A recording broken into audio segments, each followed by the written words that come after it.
Էկվադորի նախագահ Դանիել Նոբոան, ով համարվում է կենտրոնամետ աջակողմյան թևի ներկայացուցիչ, հաղթել է Էկվադորի նախագահի ընտրությունների երկրորդ փուլում եւ հիմա կրկին 4 տարի պաշտոնավարելու է։ Ռուսաստանը հրթիռային հարձակում է իրականացրել Ուկրաինայի Սումի քաղաքի վրա, որը խիստ դատապարտվել է Կիևի արևմտյան դաշնակիցների կողմից։ Հարձակման հետևանքով զոհվել է 34 մարդ, այդ թվում 2 երեխա, վիրավորվել է 117 մարդ։ Վլադիմիր Զելենսկին կոչ է արել ԱՄՆ նախագահ Դոնալդ Թրամփին այցելել Ուկրաինա եւ անձամբ տեսնել Վլադիմիր Պուտինի սկսած պատերազմի հետևանքով առաջացած ավերածությունները։ ԱՄՆ-ի առևտրի նախարար Հովարդ Լավինգը հայտարարել է, որ սմարթֆոնները, համակարգիչները եւ որոշ այլ էլեկտրոնային ապրանքներ, որոնք իբր թե ազատված էին Չինաստանի մաքսատուրքերից, մոտ 2 ամսվա ընթացքում կրկին կբախվեն նոր մաքսային տուրքերի։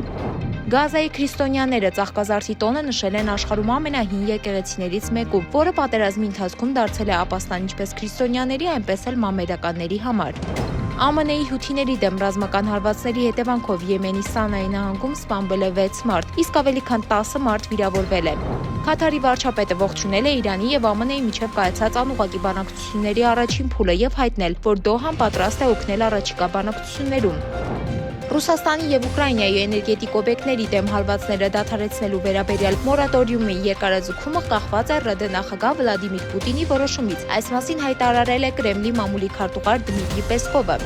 Թուրքիայի եւ մի քանի այլ երկրների զինվորականները կհանդիպեն ապրիլի 15-ից 16-ին քննարկելու Սև ծովի անվտանգությունը, եթե Մոսկվայի եւ Կիևի միջև կրակը դադարեցվի։ Այս մասին ապրիլի 13-ին հայտնել է Թուրքիայի պաշտպանության նախարարությունը։ Թուրքիայի արտգործնախարար Հաքան Ֆիդանը հայտարարել է, որ աշխարհի երկրների մեծ մասը դեմ է Իսրայելի պատերազմին Գազայում, սակայն այս ցեղասպանությունը չի ավարտվի, քանի դեռ ԱՄՆ-ն եւ Եվրոպա շարունակում են աջակցել Իսրայելին։ Ռուս ուղղափառ եկեղեցին պաշտոնապես արտահայտել է իր դիրքորոշումը Զատկի Կուլիչի ժամանակակից տարբերակների վերաբերյալ, նշելով, որ դրանք չեն համարվում սրբափոխություն, եթե պատրաստվել են բարի մտադրություններով եւ հոգեվոր ավանդույթների հանդեպ հարգանքով։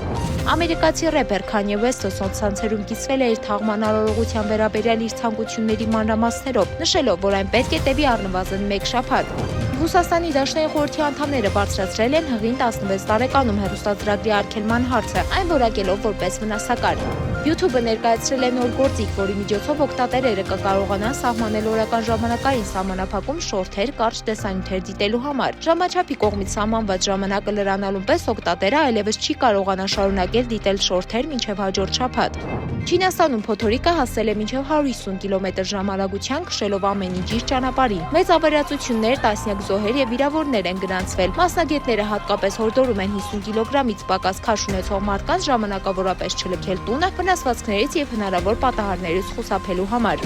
Ռուսաստանում բազմաթիվ մարդիկ ստամոքսահաղիքային խնդիրներ են ունեցել օրբիտ, Տիրոլ, Մենթոս եւ Էկլիպս մասնակներից հետո։ Պարզվել է, որ մասնակներում կա սորբիտոլ լուծողական ազդեցություն ունեցող նյութ։ Դրա ընդամենը 0.4 գրամը կարող է առաջացնել փքվածություն, որովայնի ցավ եւ փորլուծություն։ Տատյանա Կուրտկովան, ով հայտնի է Մատուշկա Զեմլյա երգով, իր 45 րոպեանոց ելույթի գինը մոտ 3 անգամ բարձրացրել է։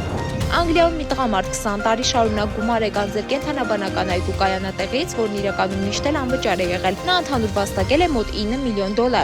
Ռուսաստանի պետդումայում առաջարկել են ամուսնալուծության համար սահմանել $1100 պետական տուր։ Բրազիլական Ֆլումինենսե ակումբի 33-ամյա վոլեյբոլիստուհի Պրիսիլա Հելդեսը խաղին մասնակցել է հղիության 5-րդ ամսում զգալիորեն ուրվագծված որովայնով։ Բաշկիրիայում շունը գրեթե 1 ամիս նստած է այրված տանտեղում, սպասելով, որ իր մահացած տերը կվերադառնա։